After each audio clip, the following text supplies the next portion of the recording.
Olá, queridos alunos, tudo bem? Vamos à nossa terceira aula de Direito Empresarial e Tributário. Mudando um pouquinho o foco, porque as duas primeiras aulas nós falamos sobre o direito empresarial, mas continuando num tema super importante, principalmente dentro do direito empresarial, nós começaremos agora um diálogo com o direito tributário. Os objetivos da aula de hoje, então, é trazer um pouco sobre a noção desse direito tributário, começando com a sua conceituação, o que é que a gente estuda em direito tributário, passando a falar sobre as fontes do direito tributário, o sistema tributário nacional, as funções dos tributos, os princípios e limitações ao poder de tributar, para encerrarmos a respeito do Simples Nacional, um tema que traz a ideia, na verdade, de simplicidade, mas que nós veremos que não é algo tão simples quanto a terminologia nos fala. Então vamos lá, começando a conceituar o que é o direito tributário. Quando a gente pensa em direito tributário, é claro que eu preciso retomar alguns conceitos que estão lá em direito constitucional, lá na nossa Constituição, que é aquela que vai trazer para mim toda a diretriz, todo o direcionamento do sistema tributário. Mas conceituando o que é o direito tributário, a gente pode falar que é uma parte do direito, é um ramo do direito financeiro que estuda tanto a relação jurídica entre o Estado e o particular, ou seja, entre o fisco e o contribuinte, como também concerne instituição, arrecadação, fiscalização e extinção de tributos, sendo, portanto, um direito autônomo por se reger a respeito de regras próprias. Regras essas que nós veremos que estão descritas na Constituição, mas também no Código Tributário Nacional. E com base nesta conceituação, nós iniciamos, então, o estudo do direito tributário, trazendo uma reflexão a respeito das fontes do direito tributário. Quando nós falamos em fonte no direito, nós falamos daquilo que traz um princípio, daquilo que vai trazer para nós, estudante, uma noção de onde que surge toda a diretriz do direito tributário. E nós começamos então das chamadas fontes formais. Quando eu penso em forma de fonte no direito, eu estou trazendo para vocês todo o arcabouço de legislação que nós temos a respeito do direito tributário. E aí, nós vamos nos valer da tão conhecida pirâmide de Kelsen. Então, nós começamos a falar das fontes formais do direito tributário a partir da Constituição Federal. E aí eu tenho a Constituição, eu tenho decretos, eu tenho o Código Tributário Nacional, eu tenho emendas constitucionais, eu tenho resoluções, tenho tratados internacionais, eu tenho circulares, portarias e assim por diante. Tudo aquilo que disser respeito a fim de tributação, ao fim do fisco, eu tenho então como uma fonte formal do direito tributário. O que a gente precisa se atentar em relação a essa fonte formal? Que toda e qualquer legislação precisa voltar aos olhos com a diretriz que está descrita lá na Constituição. Então, se tiver violado qualquer dispositivo constitucional, pode ser que, ainda que seja uma lei, esta lei seja inconstitucional e, portanto, não pode ser aplicada. Uma outra fonte do direito tributário, mas daí não mais formal e sim material, aquilo que se materializa no direito tributário, nós podemos falar que são os acontecimentos econômicos, sociais e políticos. Por quê? Porque quando nós trazemos uma reflexão a respeito da tributação, eu tenho toda uma sociedade que se caminha e que precisa ser atendida pelo Estado por meio de política pública e que, claro, eu vou arrecadar e vou organizar isso por meio de uma arrecadação. Mas não é só uma arrecadação do Estado no sentido de pagamento de direitos fundamentais e sociais por meio das políticas públicas. O fisco tem também todo o pagamento do seu pessoal, despesa de água, de luz, a despesa inclusive de organização ali do sistema econômico do Brasil também por meio de uma tributação. Por isso que eu falo que a fonte material do direito tributário são esses acontecimentos políticos, econômicos e sociais. E para finalizar, não podemos deixar de falar, na verdade, que é também fonte do direito tributário as chamadas fontes não formais, que é aquilo que nós conseguimos ler tanto na doutrina, nos nossos livros de direito tributário, mas também nas questões jurisprudenciais, nos julgados proferidos por todos os tribunais do Brasil. Sejam tribunais de justiça, sejam tribunais federais, sejam o STF ou até mesmo o STJ, ok? Passando e vencendo então essa questão de fontes do direito tributário, a gente vai falar um pouquinho do Sistema Tributário Nacional. E quando eu falo de um sistema, eu trago então a ideia de que algo está interligado entre si e que, portanto, precisa dialogar em uma direção. E o Sistema Tributário Nacional, ele é regido então por normas constitucionais, como eu falei para vocês, do direito tributário, que estão descritas lá no artigo 145 e 162 da Constituição e também pelo Código Tributário Nacional, que é a Lei 5172 de 66. Vejam que a lei, o Código Tributário Nacional, ele é anterior à Constituição Federal, mas eu vou falar sobre isso com vocês nas nossas próximas aulas. E aí sim, nós entramos aqui num conceito que é de suma importância para o direito tributário, que é o conceito de tributo. Quando eu penso em tributo, eu não posso primeiro confundir tributo com imposto, tá? O tributo ele é um gênero e o imposto é uma espécie desse gênero tributo. Mas nós temos outras espécies de tributos além dos impostos que nós veremos no decorrer das nossas aulas. Quando eu penso em conceituação de tributo, eu vou lá no Código Tributário Nacional e esta normativa, este código, traz para mim o conceito de tributo lá no artigo 3º e diz assim: tributo é toda prestação pecuniária compulsória em moeda ou cujo valor nela se possa exprimir, que não constitua sanção de ato ilícito, instituída em lei e cobrada mediante atividade administrativa plenamente vinculada.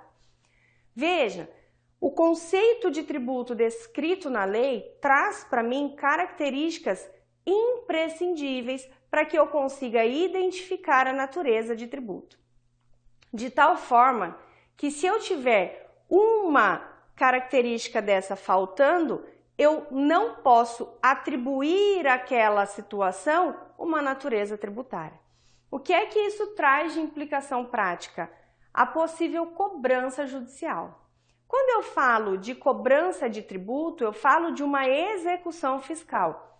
Um processo, então, que o fisco, o ente estatal, seja ele município, Distrito Federal, Estado ou União, judicializa uma ação com base em toda a diretriz do Código Tributário Nacional para poder arrecadar aquele valor.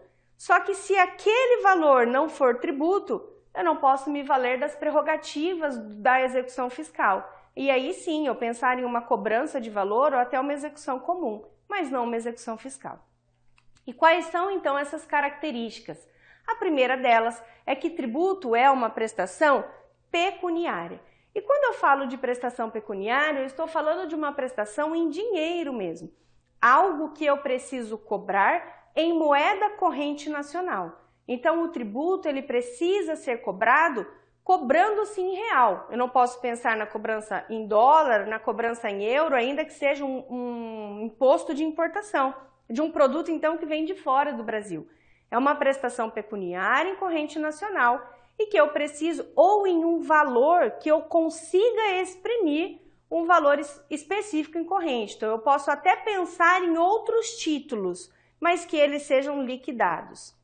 Assim como a prestação pecuniária, é também outra característica do tributo ao fato de ser uma prestação compulsória. Quando eu penso em algo compulsório, eu penso em algo obrigatório. Não tem como eu falar de compulsoriedade sem falar da sua obrigação, do seu dever, da necessidade de pagamento. Então, Quando eu tenho um tributo, eu não tenho a faculdade de pagamento, eu tenho a obrigação desse pagamento. Por isso que a natureza e um dos elementos do tributo é sim essa prestação compulsória. Uma prestação que traz ao contribuinte uma necessidade de cobrança e uma necessidade também a respeito do ente federativo, porque se ele é correspondente e ele precisa lançar o tributo, passa a ser também uma obrigação dele. Mas a gente vai falar um pouquinho sobre isso lá nas próximas aulas. O terceiro elemento, a terceira característica do tributo é que ele tem que ser instituído por lei. E aí aqui eu quero que vocês abram um parênteses um pouquinho, eu vou abrir, né, para que eu possa explicar o que é o princípio da legalidade. Quando eu falo de princípio da legalidade, eu vou lá no artigo 37 da Constituição, no caput do artigo, e vai dizer para mim quais são os princípios obrigatórios de observação obrigatória pela administração pública. E um deles, o primeiro, é o princípio da legalidade. O que é que esse princípio diz para mim? Que a administração pública, ela só pode fazer aquilo que estiver determinado em lei. Diferente do particular, que pode fazer tudo aquilo que a lei não proíbe. Se eu, como ente público, faço parte, então, dessa administração, eu só posso fazer aquilo que a lei determinar. Se eu só posso fazer aquilo que a lei determina, a cobrança de tributo tem que ser algo instituído por lei.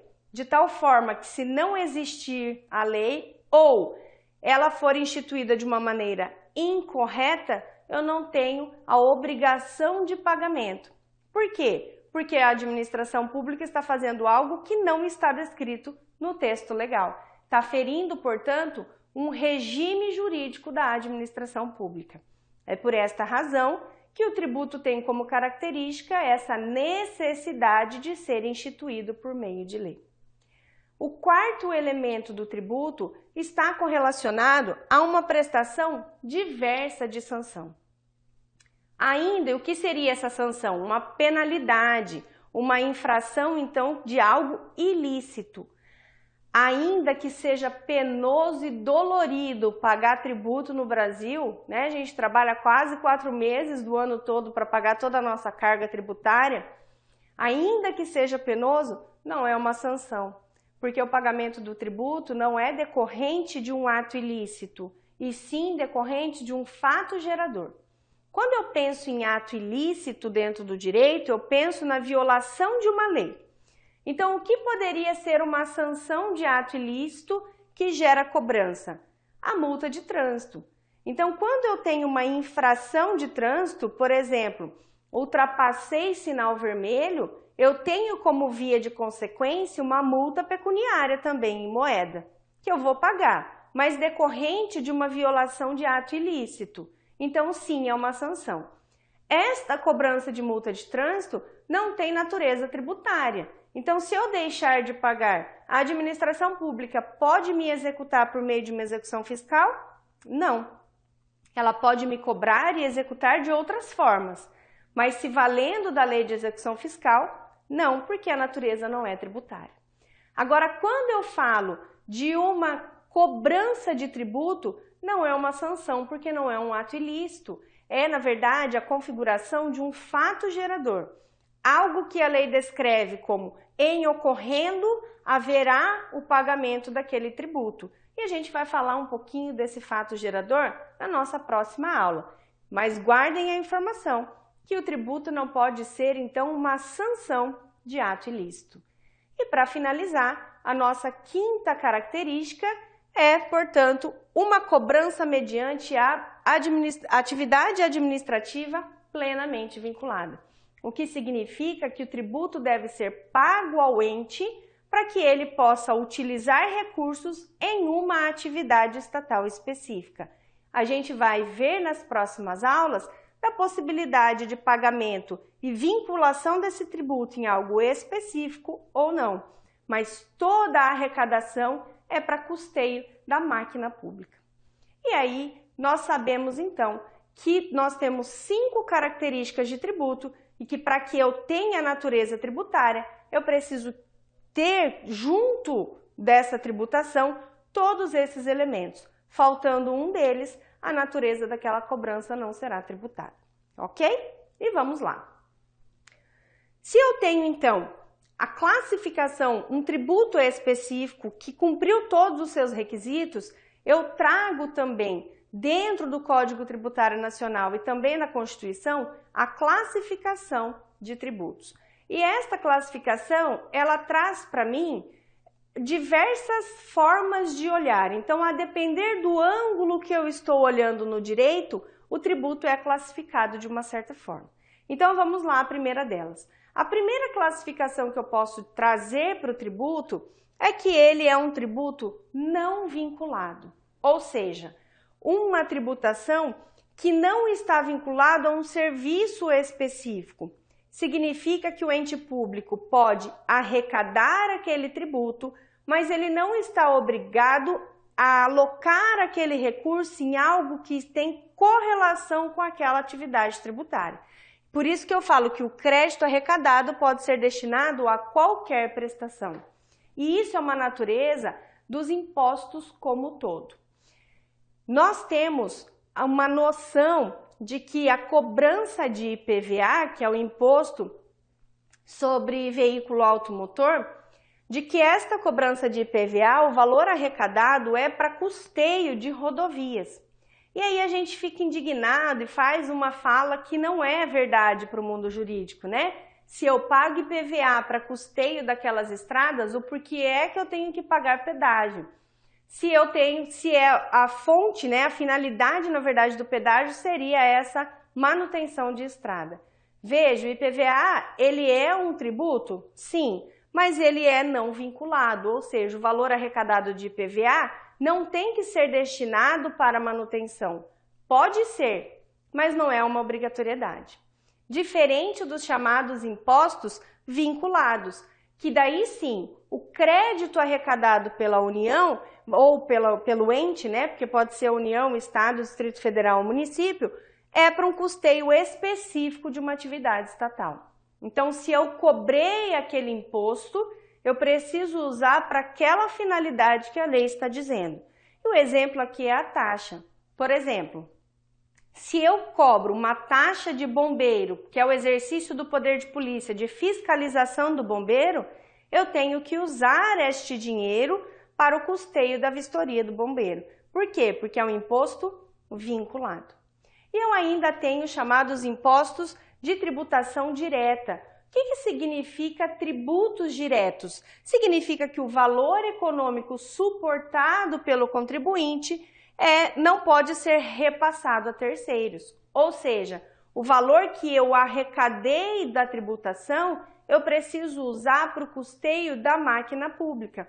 E um exemplo deles é o IPVA, o IPTU. Ainda que não seja vinculado para uma atividade direcionada a esta natureza de ele precisa estar na base de cálculo para compor fundos específicos de cobrança da máquina estatal. Então, IPVA, IPTU, ele vai servir para o custeio de saúde, de educação. Pode ser que uma verba dessa vá também para manutenção de estradas, mas não específico. Nós temos ainda os tributos indiretos. O que são tributos indiretos? Aí sim, se os tributos diretos é aquele que eu não posso passar para terceiro, os tributos indiretos é a possibilidade que eu tenho, então, em arrecadar um valor e passar este valor para um terceiro. E o exemplo aqui é o ICMS e o IPI, né, que é o Imposto de Produtos Industrializados. Ainda dentro dessa classificação de tributos, eu posso classificar a tributação como algo dizendo que os tributos têm uma finalidade fiscal. O que isso quer dizer? Que a finalidade do ente estatal é obter recursos para custeio de suas atividades. Então, se eu tenho uma possibilidade de custeio para que eu tenha essa geração do ente público, da máquina pública, eu tenho então como finalidade dessa tributação o recurso para o custeio dessa atividade. E aí eu posso falar do imposto de renda e do ICMS.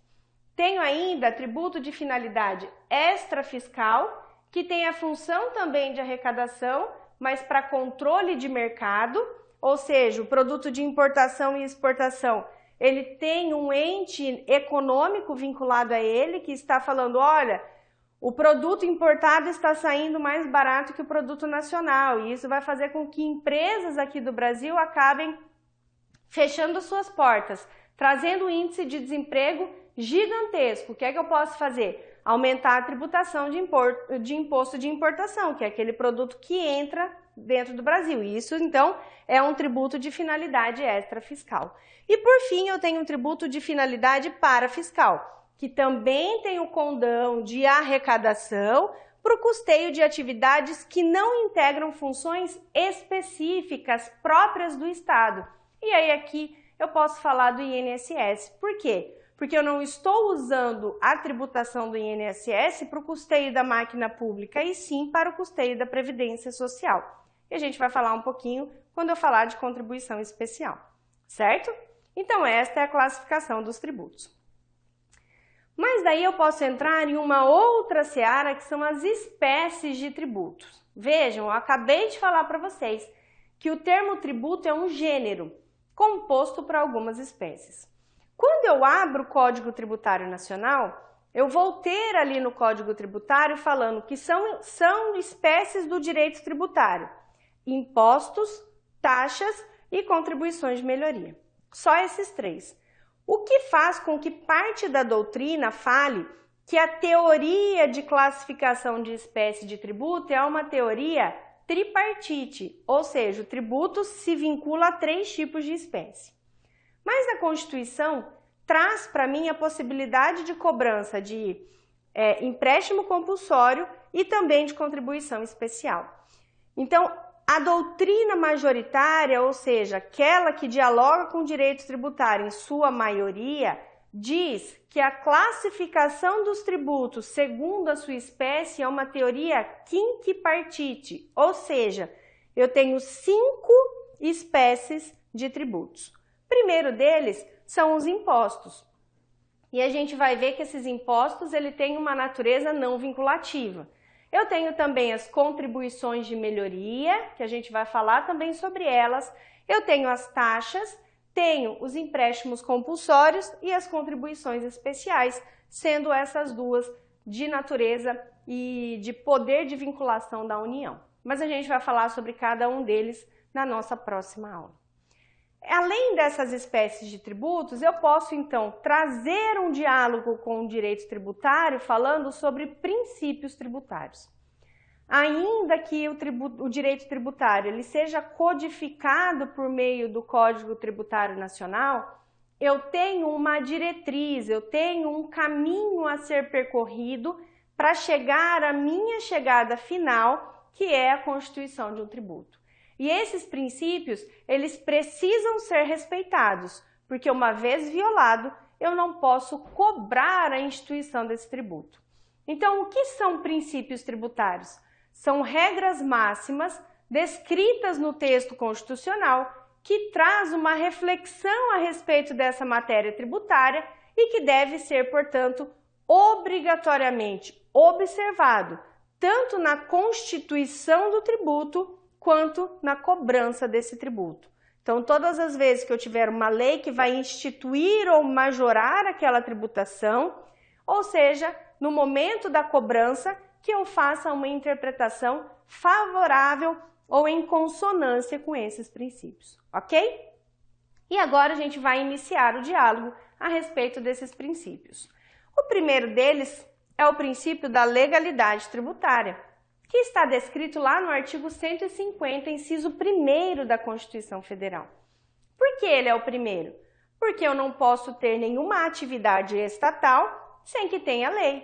Então, eu não posso nem aumentar o tributo e nem instituir um tributo se eu não tiver lei. Mas é claro, professora, você acabou de falar para a gente que uma das características do tributo é ter lei que o constitua. Sim, então se é um elemento do tributo, é um princípio que não pode ser violado. Se eu não tiver lei, ou a lei for uma lei errada, né? Ou seja, se eu tiver que ter uma lei complementar para a instituição daquele tributo e eu instituir por meio de lei ordinária, não posso cobrar, tá? Então, o princípio da legalidade eu preciso observar.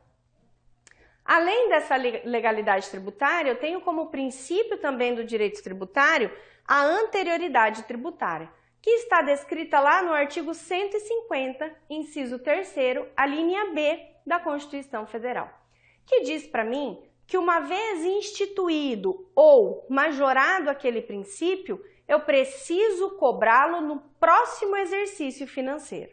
Então, para a gente poder entender esse princípio da anterioridade, eu digo assim, se tem uma lei que cobra um tributo específico a partir de 2019, ou seja, aquela lei entrou em vigência em 2019, ele só vai poder ser cobrado a partir do ano calendário de 2020. É claro que eu tenho algumas espécies que são exceções a esse princípio, mas nós veremos nas aulas posteriores. Além e dialogando com esse princípio da anterioridade tributária, eu tenho o princípio da anterioridade nonagesimal, que também está lá na Constituição, no artigo 150, inciso 3º, a linha C do nosso texto constitucional. Esse princípio da anterioridade nonagesimal vai dizer assim, ainda que a cobrança de um tributo tenha que esperar o próximo exercício financeiro, se ela for instituída lá no finalzinho do ano, eu tenho que esperar 90 dias para sua cobrança. Isso para que o contribuinte não seja pego de surpresa. Imagine que eu tenho uma lei que institua um tributo e que foi publicada no dia 31 de dezembro de 2019. E aí, dia 1º de janeiro, que a gente já tem um monte de conta para pagar de tributo, a gente tem que pagar mais esse tributo que foi instituído em dezembro. Não tem como, eu preciso, claro, que trazer ao contribuinte uma possibilidade de organização financeira para esse pagamento. Então, eu estou dizendo que ainda que ele seja instituído antes do exercício da sua cobrança, eu só vou poder cobrar esse tributo específico que entrou em vigência no dia 31 de dezembro de 2019 a partir de 31 de março, porque eu tenho que observar janeiro, fevereiro e março. Na verdade, não vai dar março, vai dar abril, porque são 90 dias e não 3 meses. Então, eu vou contar por dias e não por meses, tá bom? Então, esse princípio da anterioridade nonagesimal, ele dialoga com o princípio da anterioridade que eu acabei de explicar com vocês. Tem exceção, prof? Tem também, e a gente vai falar um pouquinho sobre elas nas próximas aulas. Temos ainda o princípio da isonomia tributária. Quando eu falo de princípio da isonomia, eu estou falando de um princípio de igualdade. Só que o princípio da igualdade para o direito não é tratar todo mundo de uma forma igual e sem trazer uma flexibilidade, porque isso seria uma forma de exclusão.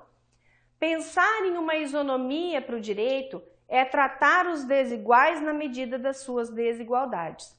E aqui no direito tributário, esse princípio ele tem que ser observado desta forma também.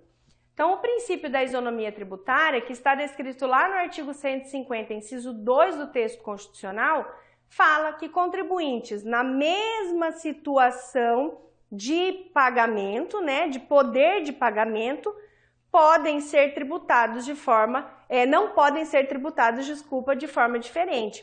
É por isso que eu coloco todo mundo em uma qualidade de pagamento igual. Vamos pensar no imposto de renda. Eu não tenho a isenção do imposto de renda para aquelas pessoas que ganham até determinado valor? E aí depois eu tenho uma progressão de alíquota, ou seja, quem pode mais, paga mais. Se eu recebo mais renda, eu tenho poder de pagamento maior. Então eu brinco lá na minha casa, falando que eu quero pagar 27,5% de imposto de renda, porque quer dizer que eu estou recebendo um pouco mais. E isso sim faz parte dessa isonomia tributária. Outro princípio também do direito tributário é a irretroatividade tributária, descrita lá no artigo 150, inciso 3º, a linha A do texto constitucional. Quando eu falo de irretroatividade, quer dizer que eu não posso retroceder. Se eu não posso retroceder, eu já tenho um caminho a percorrer de forma lógica no direito. Então, aquela lei que foi instituída, ela tem vigência a partir de determinada data. Então, eu só vou poder cobrar tributo a partir daquela data de fatos posteriores. Porque se for de fato anterior, não vou poder. Por quê? Porque é irretroativo. Então, a cobrança de tributo pode ocorrer somente para fato gerador depois do início desta lei.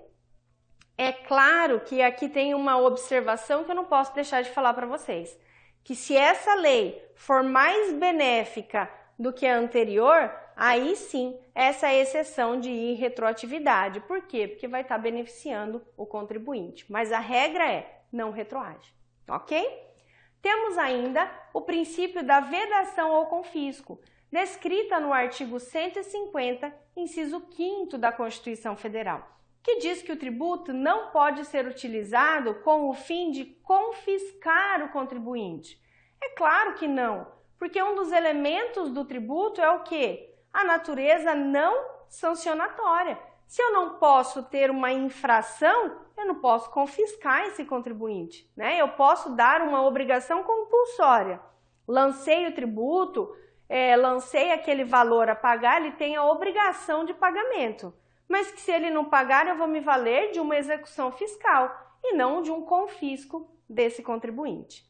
Tenho ainda o princípio da liberdade de tráfico, descrita no artigo 150, inciso 5º do texto constitucional, que traz para mim uma ideia de liberdade individual, né?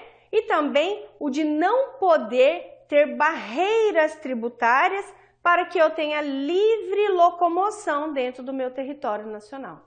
Ou seja, eu não posso estar aqui no Paraná e para poder viajar lá para a Amazonas, eu tenho que recolher um tributo para poder entrar. Veja, esta liberdade de tráfego não tem nenhuma natureza correlacionada ao pagamento de pedágio. Por quê? Porque pedágio não tem natureza tributária, tá bom? Eu ainda tenho o princípio da uniformidade geográfica ou tributária, descrita no artigo 151, inciso 1º da Constituição Federal, que diz que não pode ter distinção tributária entre os estados, o Distrito Federal e os municípios. O que isso significa?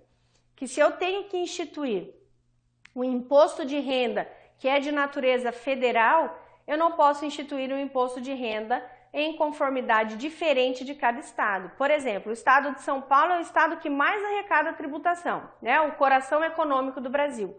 Eu não posso cobrar do estado de São Paulo uma alíquota de imposto diferente, de imposto de renda diferente da alíquota do Paraná, de Santa Catarina, do Rio Grande do Sul, do Nordeste. Não posso fazer isso. Por quê? Porque eu tenho que ter uma uniformidade geográfica.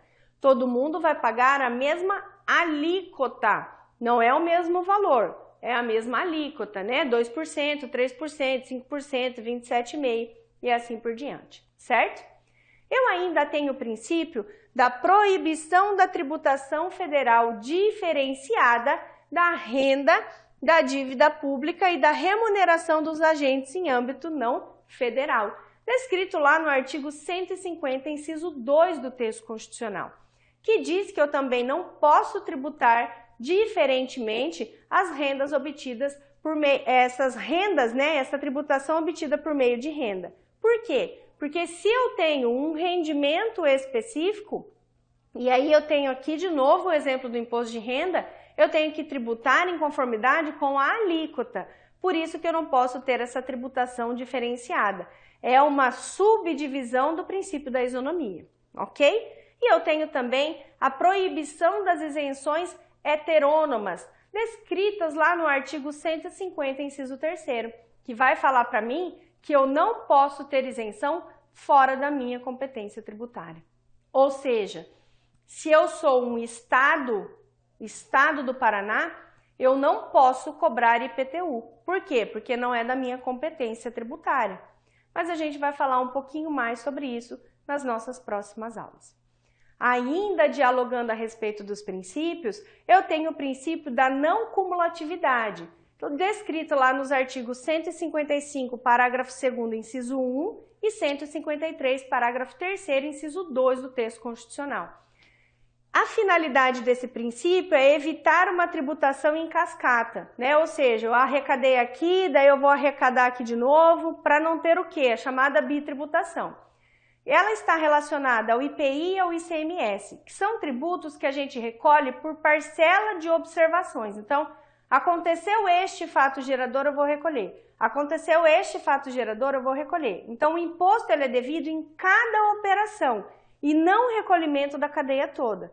Apesar de nós termos algumas situações empresariais que cobram o tributo em toda essa cascata, né? Em toda essa linha. E daí eu tenho diversas ações questionando o pagamento de IPI e de ICMS em ramos de atividades, falando que tem essa chamada bitributação, tá? Eu tenho ainda o princípio da imunidade, descrita no artigo 150, inciso 6º do texto constitucional. E aí aqui o princípio da imunidade é, a Constituição traz para mim uma imunidade para várias situações, partido político, que tenha organização da sociedade civil com finalidade social e educacional, a imunidade de livros, a imunidade entre os estados da federação, que significa que eu não posso cobrar.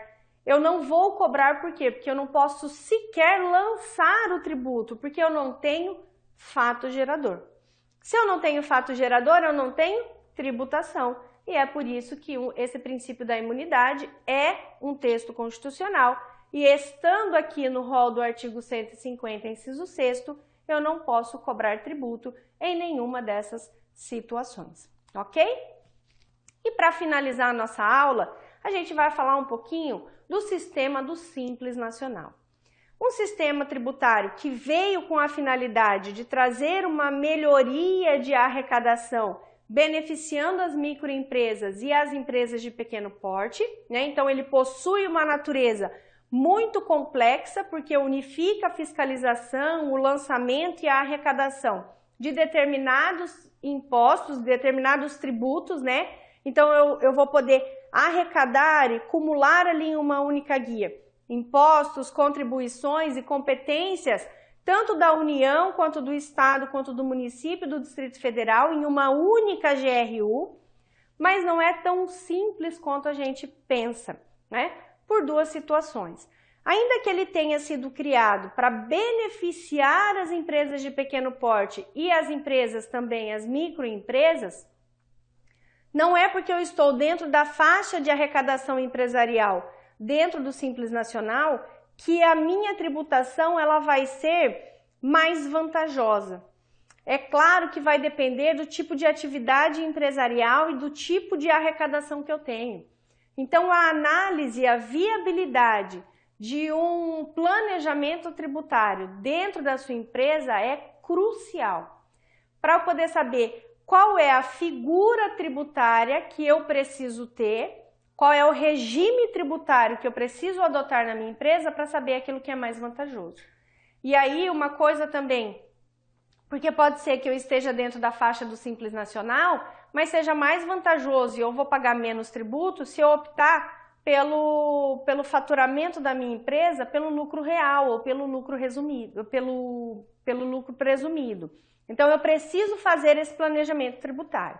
Um planejamento que precisa ser dialogado, advogado e contabilista, tá? Eu não posso ter planejamento tributário feito somente por advogado e nem somente por contador. Por quê? Não é que eu não posso, eu até posso, mas eu não vou ter a viabilidade, a abertura de uma situação real. Eu preciso desses dois profissionais, são cruciais, dialogando entre si para saber se eu vou ter imunidade, se eu vou ter isenção e qual é o tipo de regime tributário específico para a adoção ali da minha empresa, tá? E aí uma crítica que todo mundo faz em relação a esse Simples Nacional é que ele faz sim a junção de uma única guia para pagamento, arrecadação, lançamento de tributos federais, estaduais, distritais e municipais, mas eu não consigo lançar nessa GRU o pagamento do INSS. Eu preciso fazer uma guia específica e apartada, o que traz então uma crítica da doutrina, né, em relação a essa tributação, porque aquilo que poderia ser simples não é tão simples assim. e o INSS acaba não entrando porque há possibilidades de eu ter que arrecadar o INSS, seja como empregador ou seja como empregado. Por exemplo, a atividade do exercício da advocacia, se eu tenho uma empresa de advocacia, um CNPJ para o meu escritório, infelizmente eu tenho que recolher o INSS tanto do lado patronal quanto do lado do empregado, se eu sou o advogado ou administrador daquela empresa. Então, por conta dessas peculiaridades, é que o INSS ele é retirado dessa GRU única dentro do sistema do Simples Nacional. E com isso, eu finalizo a nossa terceira aula do direito tributário, trazendo então como consideração final a importância da conceituação do tributo descrito lá no artigo 3º do Código Tributário Nacional, que já fala para mim quais são todas as características do tributo, a importância de eu saber as fontes do direito tributário, para eu saber se eu vou numa legislação ou se eu vou numa jurisprudência, num julgado, para saber qual é a correlação daquela tributação, e aí para eu saber qual é o sistema tributário nacional e a importância do diálogo entre a Constituição e o Código Tributário Nacional, a função específica de cada tributo, os princípios e limitações ao poder de tributar, e aí sim o sistema que é o Simples Nacional. E aguardo vocês, alunos, na nossa próxima aula. Até mais!